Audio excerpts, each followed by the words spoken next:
विषय मराठी, घटक सामान्य रूप आणि विभक्ती प्रश्नोत्तरे. पार्श्वभूमी. मराठीत नामाच्या मूळ रूपाला विभक्ती प्रत्यय जोडताना अनेकदा त्यात स्वर, व्यंजन किंवा अंत्य बदल होतो. या बदललेल्या रूपाला सामान्य रूप किंवा कर्मधारक रूप म्हणतात. विभक्ती प्रत्यय नंतर लागतात. विभक्ती 8 प्रकारच्या असून प्रत्येकीचे एक वचन व अनेक वचन प्रत्यय वेगवेगळे असतात. सदर प्रश्नसमूहात या संकल्पनांवर आधारित प्रश्न दिलेले आहेत. प्रश्न पहिला. पुढीलपैकी योग्य सामान्य रूप ओळखा. पर्याय क्रमांक 1 फडक्यांना, पर्याय क्रमांक 2 फडकेला, पर्याय क्रमांक 3 फडकीला, पर्याय क्रमांक 4 फडकेली. बरोबर उत्तर आहे पर्याय क्रमांक 1 फडक्यांना. स्पष्टीकरण. सामान्य रूप म्हणजे विभक्ती प्रत्यय किंवा शब्दयोगी अव्यय लागण्यापूर्वी नामाचे जे रूप तयार होते ते. फडके हे एक मूळ नाम, फडकीचा व्यवसाय करणार. याला अनेकवचनी प्रत्यय ना, चतुर्थी किंवा द्वितीया लागताना प्रथम फडकेचे सामान्य रूप फडक्यान असे होते. के, क्या, अ अधिक आन, म्हणून फडक्यांना हे योग्य. फडकेला, येथे फडके मध्येच ला जोडला म्हणून सामान्य रूप नाही. फडकीला, फडकी हे मूळ रूप नाही. फडकेली, प्रत्यय ली अयोग्य. लक्षात ठेवा, आडनावाला प्रत्यय लावताना याचा आवाज येतो. फडके झाले फडक्यान, मग ना लागतो. प्रश्न दुसरा. शिक्षकांनी मुलांना शाबासकी दिली या वाक्यात किती नामांमध्ये सामान्य रूपामुळे बदल झाला आहे? पर्याय क्रमांक 1 1, पर्याय क्रमांक 2 2, पर्याय क्रमांक 3 3, पर्याय क्रमांक 4 4. बरोबर उत्तर आहे पर्याय क्रमांक 2 2. स्पष्टीकरण. वाक्यात 3 नामे आहेत. शिक्षक, मूल, शाबासकी. शिक्षक, शिक्षकाम. सामान्य रूप क, कडे, कान अधिक नी तृतीया प्रत्यय. मूल, मुलाम. सामान्य रूप ल, त्याचा झाला लान अधिक ना चतुर्थी प्रत्यय. शाबासकी हे अव्यय सदृश क्रियापदासोबत येते. प्रत्यय न लागल्याने सामान्य रूप बदल नाही, म्हणून फक्त शिक्षक आणि मूल या 2 शब्दांचे सामान्य रूप बदलले. ट्रिक. ज्या शब्दाला प्रत्यय जोडलेला दिसतो त्याचाच मूळ चेहरा बदललेला असतो. इथे शिक्षक आणि मूल हे 2च चेहरे बदलले. प्रश्न तिसरा. सचिनने पुस्तके खरेदी केली या वाक्यातील अधोरेखित शब्दाची विभक्ती कोणती? पर्याय क्रमांक 1 प्रथमा, पर्याय क्रमांक 2 तृतीया, पर्याय क्रमांक 3 चतुर्थी, पर्याय क्रमांक 4 द्वितीया. बरोबर उत्तर आहे पर्याय क्रमांक 1 प्रथमा. स्पष्टीकरण. पुस्तके हे पुस्तक या नपुंसकलिंगी नामाचे अनेकवचनी रूप आहे. प्रथमा विभक्तीचे कार्य कर्ता किंवा कर्म सकर्मक क्रियापदासह असू शकते. येथे पुस्तके खरेदी केली मध्ये पुस्तके हे कर्म आहे. काय खरेदी केले? पुस्तके. द्वितीयेचे प्रत्यय स, ला, ते असतात, पण प्रथमेस कोणताही प्रत्यय नसतो. पुस्तकेला कोणताही प्रत्यय नसल्याने ते प्रथमाच अनेकवचन आहे. ट्रिक: ज्याला कोणताही त्याग प्रत्यय लागलेला नाही तो नेहमी पहिला म्हणजेच प्रथमा. प्रश्न चौथा. कुणी झाडांच्या फांद्यांवर चढले या वाक्यातील झाडांच्या या शब्दाची विभक्ती ओळखा. पर्याय क्रमांक 1 तृतीया एकवचन, पर्याय क्रमांक 2 तृतीया अनेकवचन, पर्याय क्रमांक 3 षष्ठी एकवचन, पर्याय क्रमांक 4 षष्ठी अनेकवचन. बरोबर उत्तर आहे पर्याय क्रमांक 4 षष्ठी अनेकवचन. स्पष्टीकरण: झाडांच्या बरोबर झाड, त्याचे अनेकवचन सामान्य रूप झाडां, त्याला प्रत्यय लागला चा, चा, ची, चे, चा हे षष्ठी विभक्तीचे प्रत्यय आहेत संबंधकारक. येथे झाडांच्या फांद्या, फांद्या यांचा संबंध झाडाशी. अनेक वचनामुळे झाडांच्या हे षष्ठी अनेकवचनी रूप झाले. ट्रिक: चा, ची, चे, चा दिसले की षष्ठी पक्की आणि झाडांच्या फांद्या अनेक आहेत म्हणून अनेकवचन. प्रश्न 5वा. षष्ठी व सप्तमी एकवचनी विभक्तीचे अनुक्रमे प्रत्यय कोणते?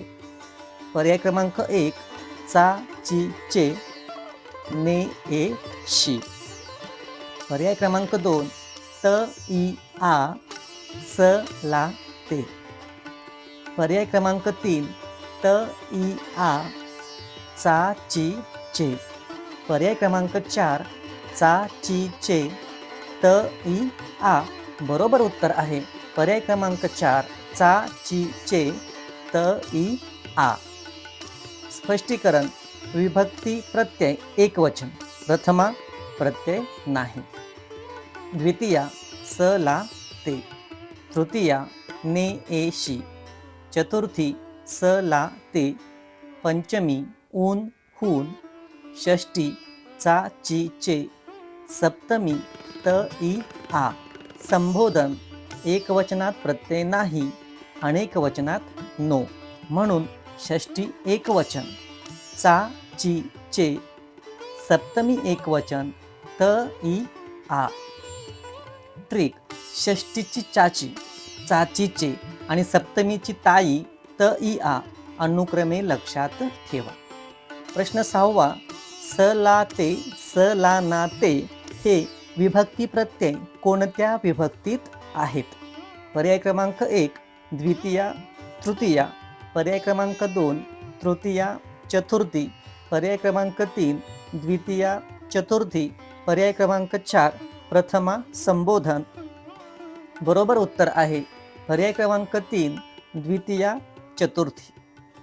स्पष्टीकरण: द्वितीया कर्मकारक आणि चतुर्थी संप्रदानकारक या दोन विभक्तींचे प्रत्यय एकवचनात स, ला, ते आणि अनेकवचनात स, ला, ना, ते असे सारखेच असतात. केवळ वाक्यातील अर्थावरून कोणती विभक्ती हे ठरते. ट्रिक: द्वितीया आणि चतुर्थी दोघी सख्या बहिणी, प्रत्यय एकदम सेम, स, ला, ते, स, ला, ना, ते. प्रश्न 7वा. खालीलपैकी प्रत्ययरहित विभक्ती कोणती? पर्याय क्रमांक 1 संबोधन, पर्याय क्रमांक 2 प्रथमा, पर्याय क्रमांक 3 द्वितीया, पर्याय क्रमांक 4 चतुर्थी. बरोबर उत्तर आहे पर्याय क्रमांक 2 प्रथमा. स्पष्टीकरण: प्रथमा विभक्तीला कोणताही विभक्ती प्रत्यय नसतो. राम, राम क्रीडती, मुले खेळतात. येथे राम मुले यांना प्रत्यय नाही. संबोधनाचा एकवचनातही प्रत्यय नसतो. हे राम. पण अनेक वचनात नो प्रत्यय आहे. हे मुलांनो. प्रश्न विचारतो, प्रत्ययरहित विभक्ती.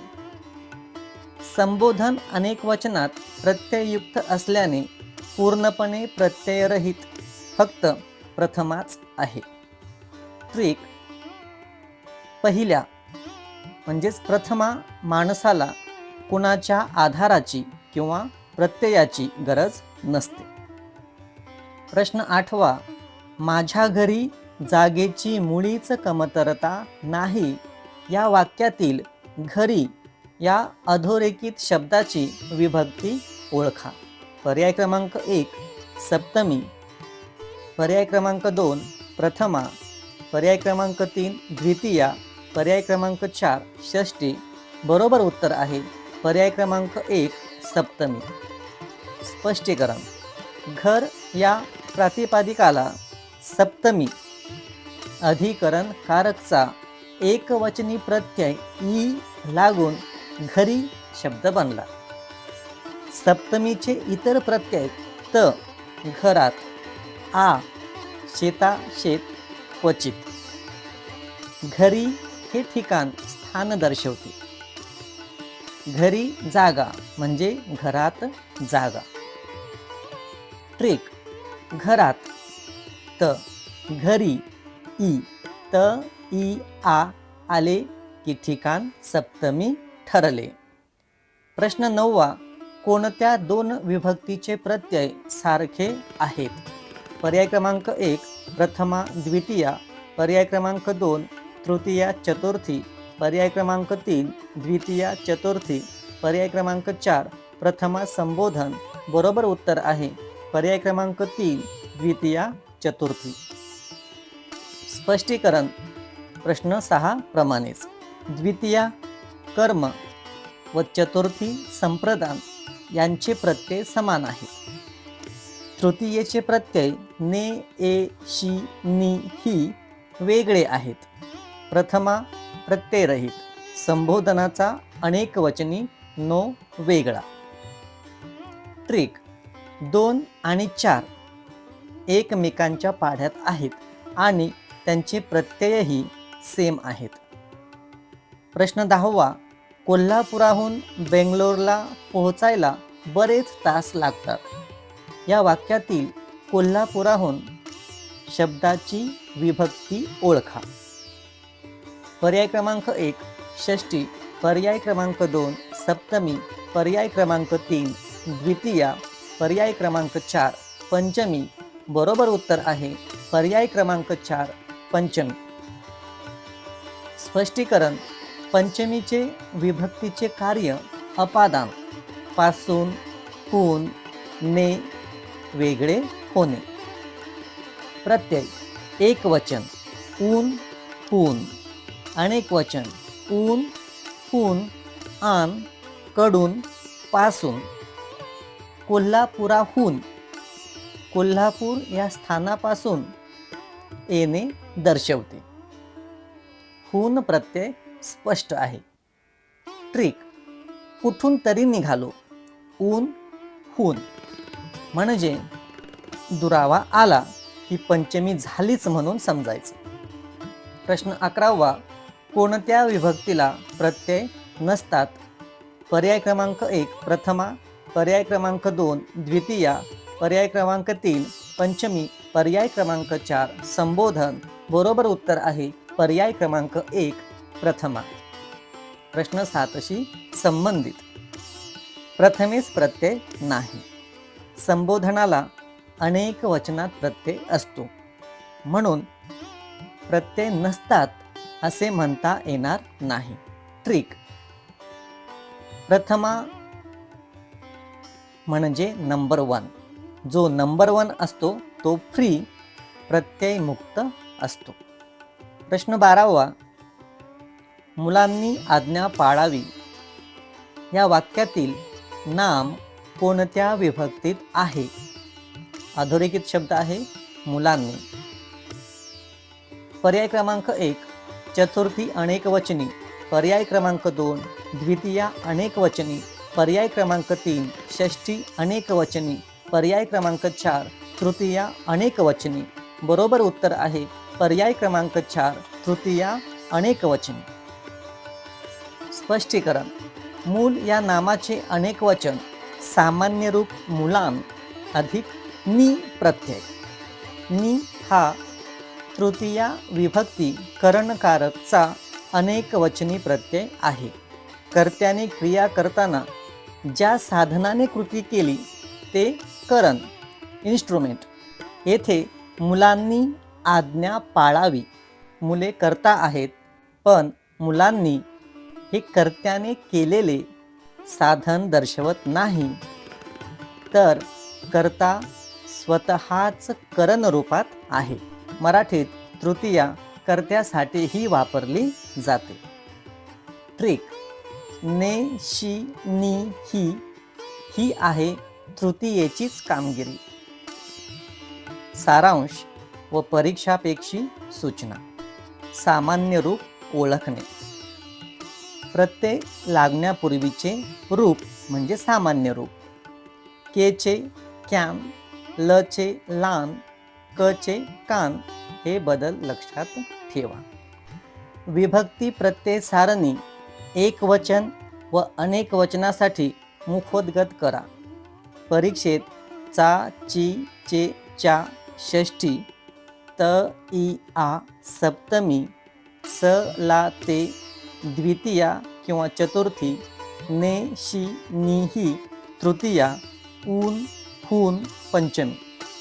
द्वितीया व चतुर्थी यांचे प्रत्यय सारखे. वाक्यातील कारक अर्थ पाहून गुण मिळवावे. प्रथमा प्रत्ययरहित हे स्थिर वैशिष्ट्य. संबोधन एकवचन प्रत्ययरहित, अनेकवचन नो हे मुलांनो हे विशेष. सामान्य रूप व विभक्ती घटकाचा सर्व प्रश्नांचा सखोल भाषाशास्त्रीय आधारावर विस्तारित उत्तरसंच सर्वांनी अभ्यासावा. धन्यवाद.